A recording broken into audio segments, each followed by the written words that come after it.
Hello and welcome to GameFed's concept show Fast 5, where we give you 5 news stories in 5 minutes. I'm Naito and let's get straight into it. Starting off with the first story of the day, Disney Infinity at a quiet, bitter end. Disney Infinity planned to be the biggest thing in video games, and what a surprise it was when Disney finally shut down its video game project. Even though there was news of Infinity being cancelled in July last year, it was only last month when Disney pulled the plug.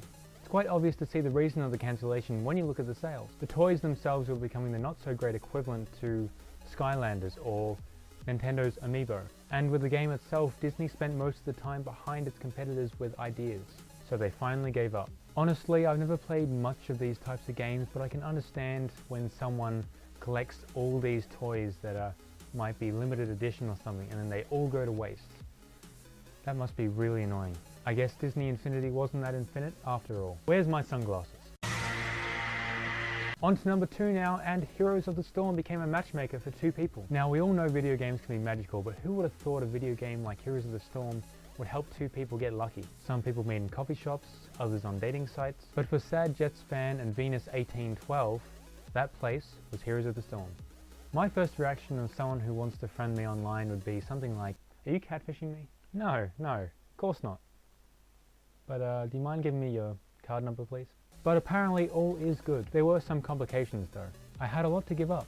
A lot of good friends, and of course my family, traditions, customs, etc. Sad Jets fan and Venus 1812 got married last week. On to number 3 now, and while songs make people feel certain things, this song kills people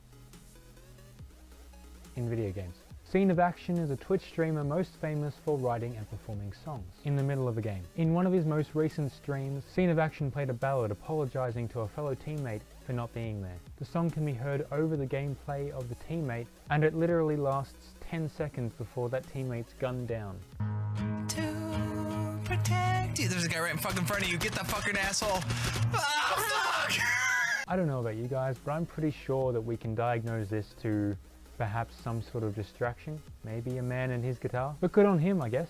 On to number 4 now, and Rocket League modes allow players to flaunt their goal scoring stuff. It's halfway through the 3rd season of the Rocket League Championship, and several teams are participating in modes that allow for the viewers to select the maps and settings. And might I say, it got interesting. That doesn't matter, but denial is opening gates corrupted and finding that opening, and that's what we said. It doesn't matter how many prime tiles you have. By Turtle, left with the plunger, ties this one up with 1:30 left.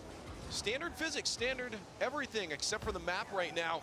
You guys voted for it. Left with a shot from that midpoint, taking it instantly from their side. Good pass from Sat. Oh, this was an incredible play. And on to the final story of the day. Have you ever wondered how much a pro eSports player sweats? No? Well, we're going to do it anyway. This is going to be short and sweet. Players sweat, even if they don't admit it. Obviously, comparing gaming to any sort of physical sport is not going to do gaming justice. With big championship places that house these players, lights and computer heat as well as body movement and stress are all factors into gaming sweats. But obviously gamers are different and everyone will sweat differently, so calculating all down to a decimal point is almost impossible. Well, that's it for today's episode. Tell us what you like and didn't like in the comments down below. If you do happen to like what we do here, make sure you hit that like button. If you're new here, hit that subscribe button. Somewhere around there's also a little bell icon. Why don't you hit that as well to stay up to date on all the GameFed stuff. We have Twitter and Facebook as well, so if you want to follow those, links are in the description down below. Before I finish, the question of the day is, would you want to meet the love of your life in a video game? And if so, what game? Tweet us at GameFedOfficial or leave a comment down below whether or not you would want this. Thanks for watching, and we'll see you next time. Naito out.